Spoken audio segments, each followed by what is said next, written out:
Hello and welcome to The Rightist Leftist with Nathan Ogilvie, the podcast for the politically homeless. I still struggle to say politically. This is part 2 of the series Why I Left the Greens and the Case for the Independents. In the previous video, I outlined a brief history of the Greens, their strengths and their challenges, my involvement with the Greens from joining the party to leaving the party, and to where I am now, being an independent individual. The thing is, I'm actually not an independent voter yet, because I haven't had the opportunity to vote for an independent in my area. So while I am in spirit an independent at the moment, I'm not actually an independent voter, but I definitely intend to be by next election. And what I want to outline in this video is my case for why I truly believe that the independent politicians are better than the parties. The parties are the problem, and the independents are one of the solutions to this problem that we're in, where we have the Liberal and Labor Party beset by big donors, maybe trying to help a little bit around the edges with Labor. The Liberals, I believe, don't help everyday Aussies. But without some crossbench of independents who can actually hold these big parties accountable and make sure they actually support the government does its job of helping everyday Aussies, we're not really going to get out of this mess. And I think the data is showing that people are getting on board with that point of view. I don't act like I'm in any way came up with that idea on my own. It's just something that's happening, and we need to recognize and acknowledge it. And I think the faster that we do and get that word out there, that independents are the answer, I think that will move Australian politics in a much better direction. So, in saying that, let's have a look at my coming to be my favorite page, obviously, the poll Bludger. Let's just go back over the data just to make sure we're sort of all on the same page with everything, and why I'm even sort of bothering to make this video and this whole YouTube channel about an independent perspective. So 2025 election just occurred, and in the House of Representatives, we will look at the Senate, but more so in the House of Representatives, the independents got over 1 million votes this time. I believe in 2022, it was close to 1 million. I think it was around 800,000. So they increased their swing by 4.3% to get 7.4% overall of the vote in Australia. So which is not the case, but if all the independents were just one party, they would be the 4th highest party in Australia. So you got Labor coalition, which is Liberals. I say Liberals, I mean the coalition, but I just like the word Liberals better. And the Greens are the top 3, and then independents, mathematically the most votes, would be next, even higher than any of the other, even One Nation, others, which are like really small parties, like Bob Catter and stuff like that. And then the informal votes, people that either... I think informal is like the donkey votes as well. So 5.6% of people, nearly 1 million donkey voted, but over 1 million voted independent. And it looks like they've gained a seat as well. I think 1 independent lost a seat, and then 2 have gained seats. And it looks like it's a net gain. I think there's 1 seat that's going down to the wire. So it might end up 9-9 with no extra gains. But that said, the vote is heading much more in the direction of independence, and I'm here to look at why. In the Senate, it's a little bit different because the way that works is very different. It's state or territory wide. So Labor and Liberal often do much better because they often get around 1/3 of the vote each, and then therefore in the Senate, which is out of 76 seats, they get quite a lot of those seats. So Labor doing so well, they won 16 this time. The Liberal Nationals won 13, so they lost a few overall. I think they had 14 continuing. So even though they did not as good as Labor in the Senate, they're still only 1 seat behind. The Greens do much better in the Senate because they get their statewide proportional vote rather than being concentrated in the inner cities. So they won 6 for 11, and One Nation won 4. And then there's the way the Senate works is a bit interesting. I don't even fully understand it, but I believe, unless I'm wrong, I think David Pocock and maybe Tammy Tyrell are the only independents in the Senate. So definitely in the Senate, independents don't do as well in terms of seats. And it's hard to sort of track how many votes there were in the Senate for independents. But that said, the rise is still clearly there, and people are leaving the major parties in droves. And so why? What's going on? Why is this vote share increasing year over year? So if you're coming into this video critical of the independents and want to shoot that idea down, and I'd love to have you on and have a chat with you about it, why then is this happening? Why is it going towards independence if you don't think that's right? Now, I'd point your attention to this article from the ABC, and it shows this sort of chart. I'm just going to scroll through it quickly. So basically, this is where the national vote was in 2025. And this is sort of preference vote. So this is a Labor, this is the LNP, and this is 100% other candidates. So Labor won, as you can see there, just over there. But in 2022, the vote total was over here. And then 2007, it was much more over this side, where this would be, if it was over here, it would be purely 50% of votes went to Labor, 50% of votes went to LNP. So the closer it goes to independent.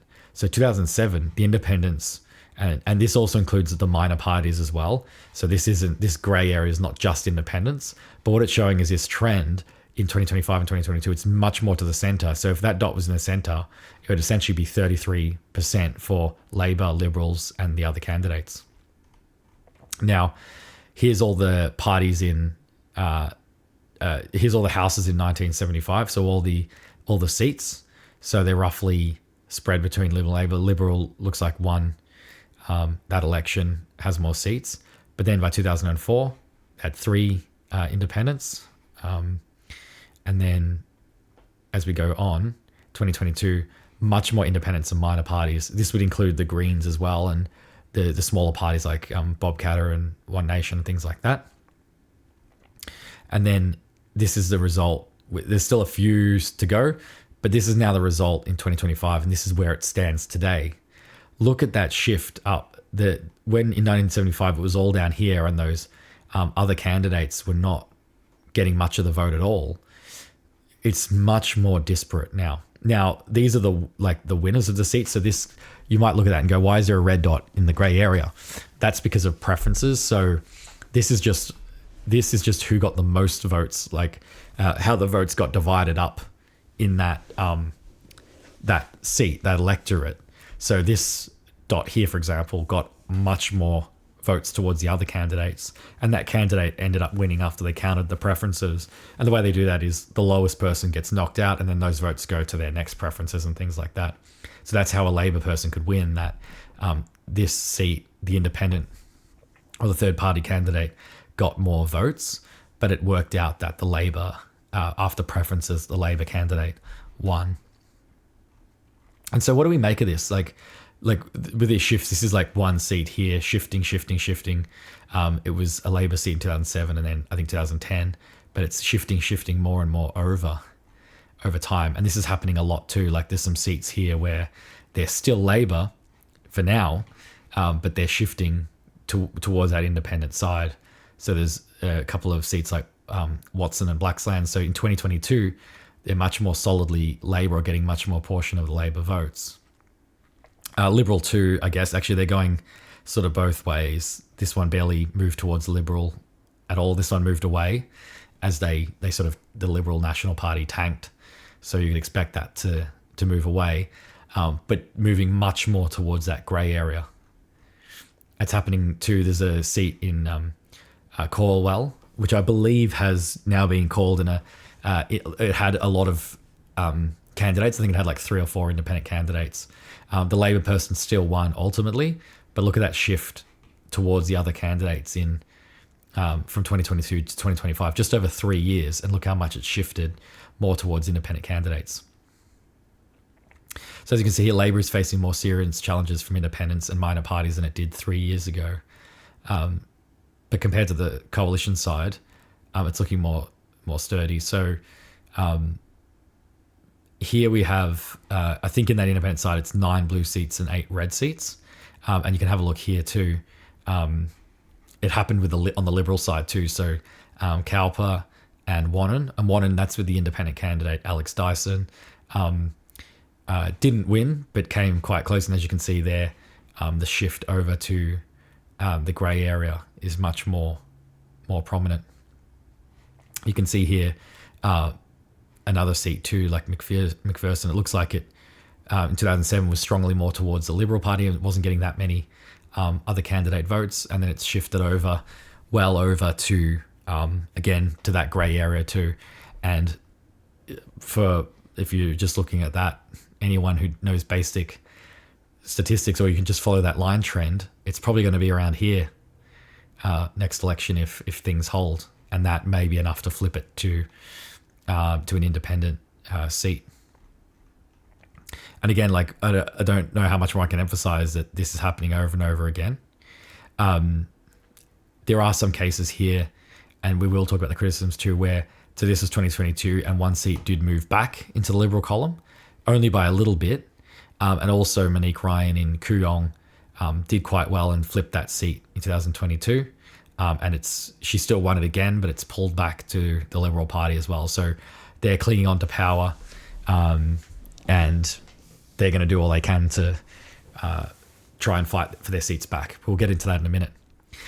Maybe the last one that we'll have a look at as well is Adam Band's seat in... I've talked extensively about the Greens in the last video, but as you can see there as well, in 2007 it was a Labor seat, the seat of Melbourne, which covers like the very inner city of the CBD and a few suburbs around it.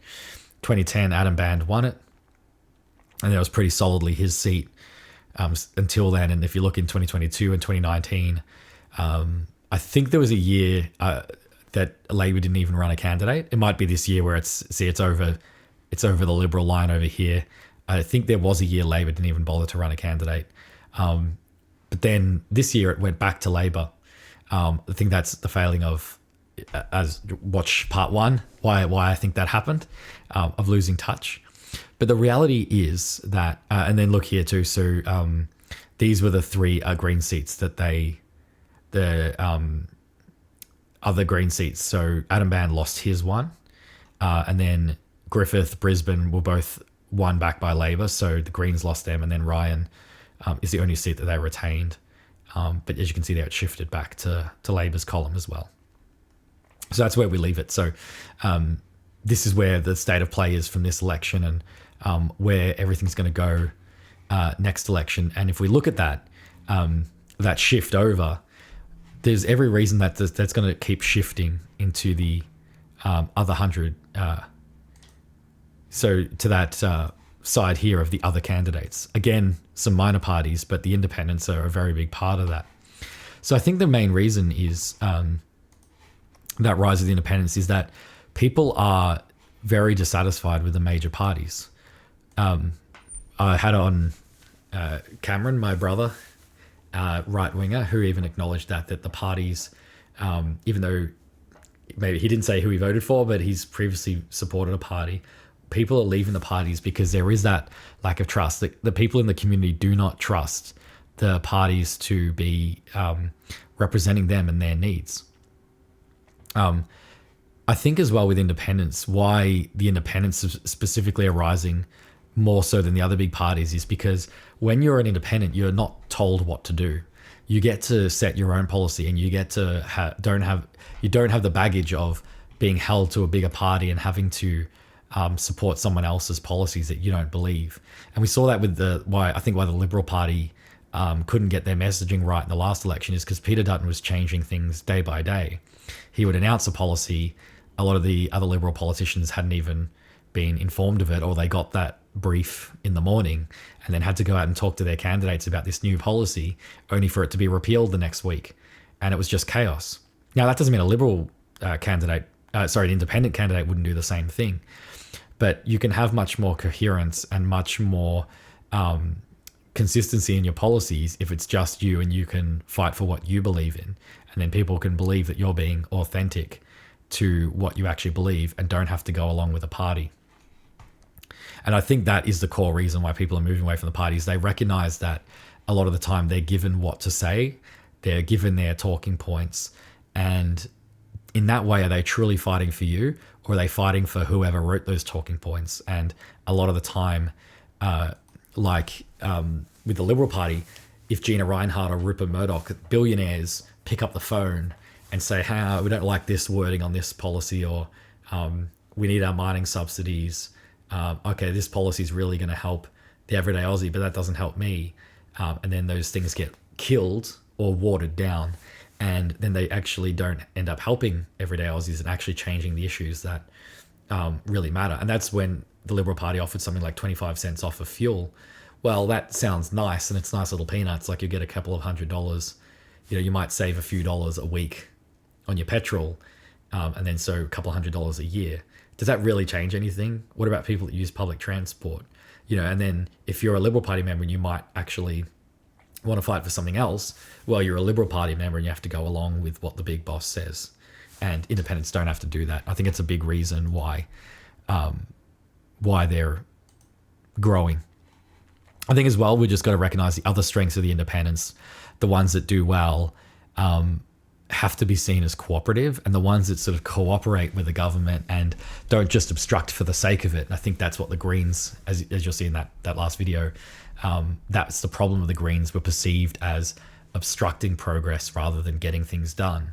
I think there's a place for independents to hold that accountability for the government and recognize, especially if you're like an everyday Aussie focused candidate, and say, this is my only lens for will this policy help or hurt everyday Aussies. I'll vote for it if it helps.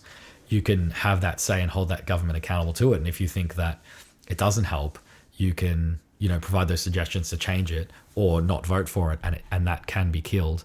Or what usually will happen is the government will come back and compromise, and you'll move it much more towards helping everyday Aussies. Now, I think Labor might say that they do that, but there's so many policies, like they've just approved the extension of a huge offshore drilling thing up in the Northern Territory, one of the biggest projects. That's it's not alone going to destroy the environment, but it's a horrible setback on our environmental policy. And Labor just won and still pushed that through. So I think a lot of people are waking up to these big parties have most of the power. We know that, but that's not how it should be. And we need to fight back with independence.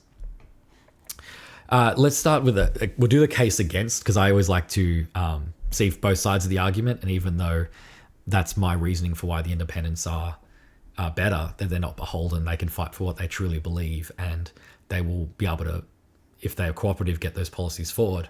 Why maybe not should we vote for the independents? Now, I think some of the arguments are more compelling than others. I'll start with the one that I do think is quite compelling, and I actually agree with it, and that's why I sort of put those caveats into independence. Is not all independents are created equal. They're certainly not great independents, and let's have a look. So I'll start with some the independents that I really like. So I think Dr. Monique Ryan. I'll show you if everyone doesn't remember what she looks like. Go on her website. So I just go to her website. So this is Monique Ryan here. She was worked in the child neurosurgery department of, I think, the Monash Children's Hospital before running. And she has some great policies here. Her economic management, again, talking about energy transition, responsible tax reform, and also, ensuring multinationals pay fair taxes. So even though she's what they call one of the teal independents, where they're kind of right-wing-ish on economic policy and socially left-wing, her focus is on the economic policies and reasonable, that even though you can sort of be on the right wing economically, you can recognize that things like multinationals pay fair taxes. And for example, something that she really pushed on, that the government collects more from HECS and from taxing beer than from its profits on the tax and oil and gas. Well, that's just completely wrong. So her as an independent, she can talk about that stuff. Whereas can the Liberal and Labor Party criticize the big oil and gas companies? I mean, I'm sure some of them try, but those are their donors and they don't want that money to dry up. Alex Dyson as well. I'll show. Got a picture of him. There's Alex. He's a former host of Triple J. Great guy. Look, his priorities are much more because Wannon is out regional. He listened to his constituents. He listened to the people out there, and is focused on more local issues around fixing roads and the action on the cost of living that people in his electorate have told him are important to him. And a lot of that stuff, like, so he lost to the Liberal member. So obviously this time round, the people didn't fully go for that, but he did really well because he's able to listen directly to the people and set his own agenda of what the people out in want and need. Same goes for Ben Smith out in Flinders. We talked about him quite a lot. There he is with his family. We talked about him quite a little bit in the episode with Cameron. Again, very economically focused. I think he was a CEO of a not-for-profit, so he understands the struggle of everyday Aussies, and that's his priority as well. And then, for example, one thing I've just highlighted too, he talked about accountability in politics, and this is where the Liberal and Labor, they'll say that, but then when it comes to vote for it and actually get stuff done around accountability, they have to be pressured into it by the independents. So disclosure of political donations over a certain amount, like $1,000, the National Anti-Corruption Commission, that has been established already. So the Liberal Labor do it, but actually give it powers and expand those powers and enforcing those cooling off periods before politicians can take lobbying roles. I think they should be banned altogether from being able to be lobbyists, but at least trying to move it in a better direction around that accountability. And so these are some really great independents here too. I'll recognize also David Pocock, the independent in the Senate. So again, he's economically focused and he has a lot of ideas, and he actually has a record now because as a senator, he had a track record. And the things that he's still fighting for as well. What I like about David Pocock, aside from, again, being a genuine independent, is that he's actually delivered the statistics on what his attendance, what he's voted on and considered, what he's participated in, and all of his data. So he's very transparent. And again, I'm not going to pretend like I'm fully aware of the Australian Capital Territory. So he's an Australian Capital Territory senator. I don't know all the subtleties of the politics for the ACT, but I have no doubt that David Pocock is fighting for what he believes is right. And if you look at his list of policies, I've just looked at one, cost of living, but again, there's actually more action behind the words. And sometimes with the Liberal and Labor, it is empty words. And with the Liberals, there's a lot more actual action to support that, rather than just telling people that's what you're going to do. The independent can get in there and actually do it because there's no one stopping them really. Then again, we have some independents like this. Now, I don't know if you'll be able to even read this, but this is JB Myers from Macnamara. So Macnamara is an area that had a sort of a three-way contest between Liberal, Labor and Greens, and the Labor, Josh Burns, handily won it. But there was an independent. I'll just read it. It says, Good Now B.H. Myers JB, independent candidate Macnamara, a new health vision for Australia, wellness of body and soul, based on the seventh of the 7 Noahide laws for all mankind. What do we as Aussies stand for? Don't know? Okay, this is my suggestion. It's actualized potential. This is more than party politics, me v them. It's about what I can do for me and you. Let's actualize the potential each of us has, not simply rely on others, or worse, lay blame. It's time to grow up, meet our responsibilities, ensure this ethos in our children, our future, the party and upcoming generation. It's what G/D, which I'm assuming means God, wants of me, you, us. And this goes on and on and on. He's also trying to sell a book where there's a link and there's no book available. So I do need to say that I'm not going to speak more about this particular person and their policies, which I can't really even see. But I do recognize that, not all independents are created equal. And just because someone is an independent in your area does not mean they should automatically get your vote. Because there are some people that if they meet the criteria and they pay the fee and they get it's like a $2,000 fee and 100 signatures. It's a democracy and they're allowed to run. I don't think you should just vote for someone just because they say that they're an independent. The other second criticism, which is the one that Cameron did bring up and that I think about a lot, and I think there is a valid point, but it's the one I'm working to challenge at the moment or look at, is that so the independents can sometimes become like a political party. And this is where we need to talk about the teals. So the teals is just a loose term for a group of independents that support roughly the same ideas. So they don't support the exact same. There's no policy list. And it's not a formal party, but there is a group called Climate 200 that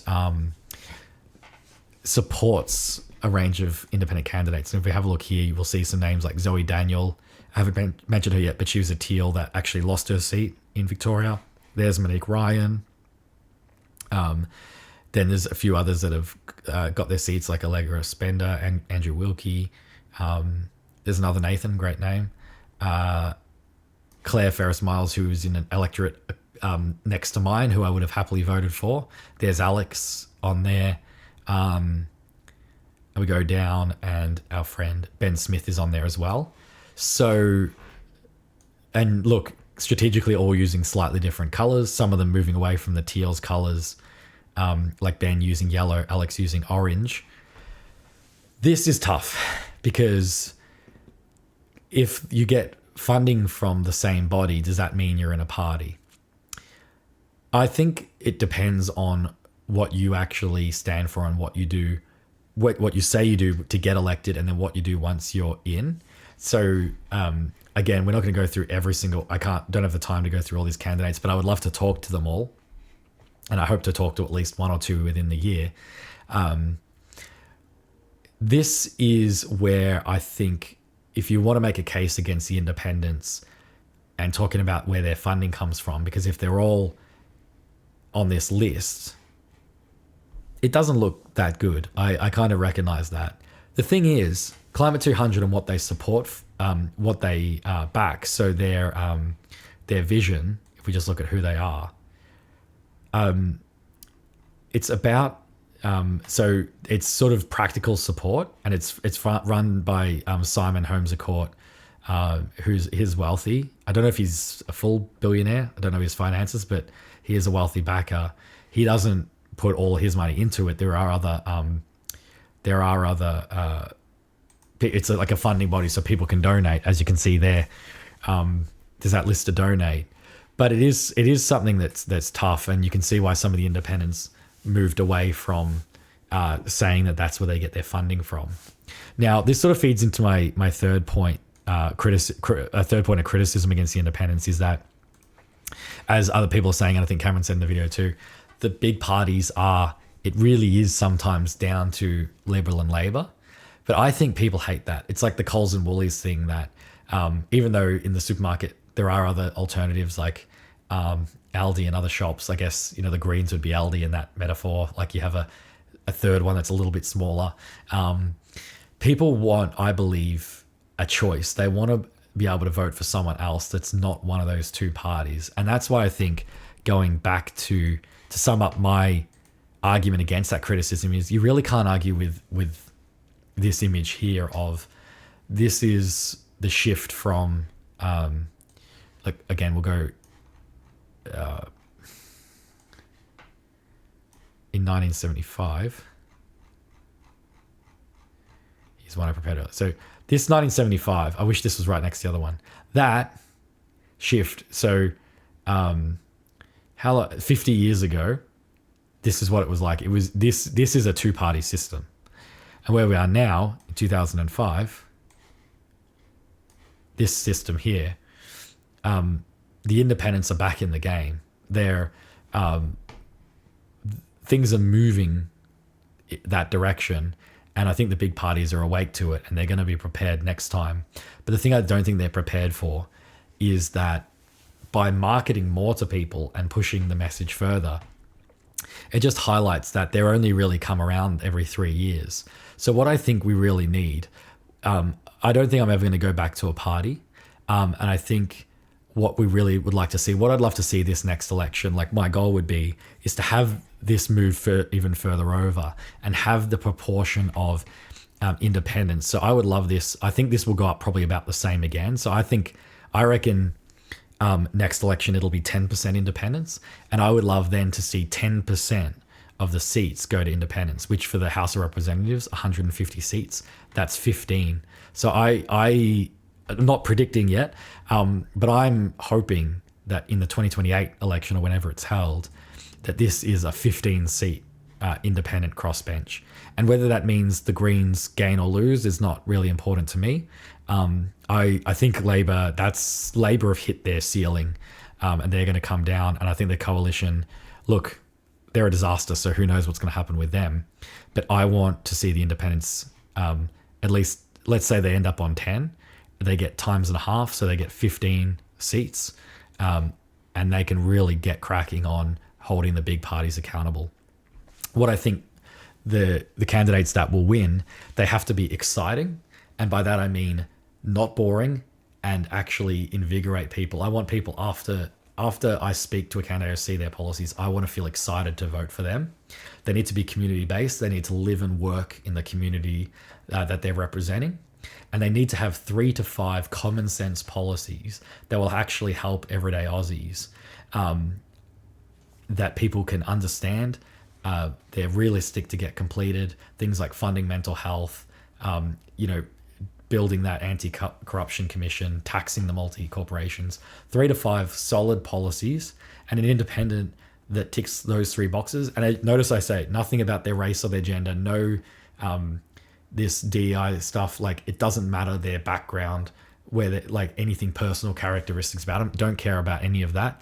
They just have to have those exciting community-based 3 to 5 common sense policies, and I believe that they will win. It might take a while. Like I think Alex and Ben are going to be 2 that I'm really strongly looking at in Victoria. I think if they run again, they both will win. And I think the Teals might need to do some rejigging and address the perception that they are like a party.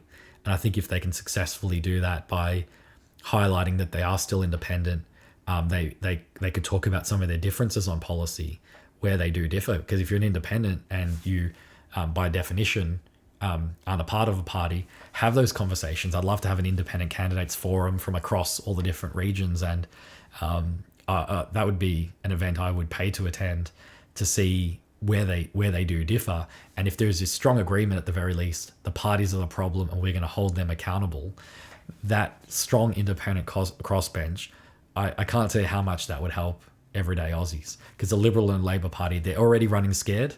They tried to attack back. It didn't go so well for the Liberals, although they did win 1 or 2 independent seats back. But look where that trend is going. I won't bring up the graph again, but Australia is becoming more independent in terms of voting for independent politicians. I fully support that. If you don't, I would love to hear from you and hear from you why. So please comment on whatever format you're viewing this. Like and subscribe as well. I love your support. And my name is Nathan Ogilvie.